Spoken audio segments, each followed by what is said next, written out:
morning guys. Antok pa si Inday.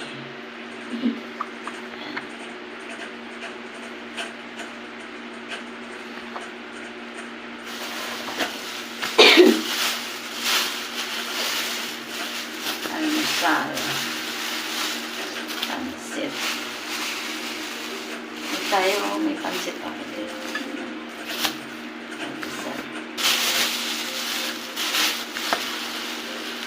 Umalis sa bahay si Inday, walang almusal.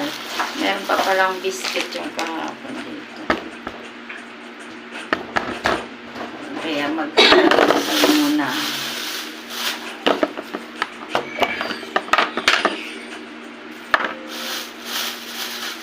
Ayun tayo ng bangos. Bangos na paksiw.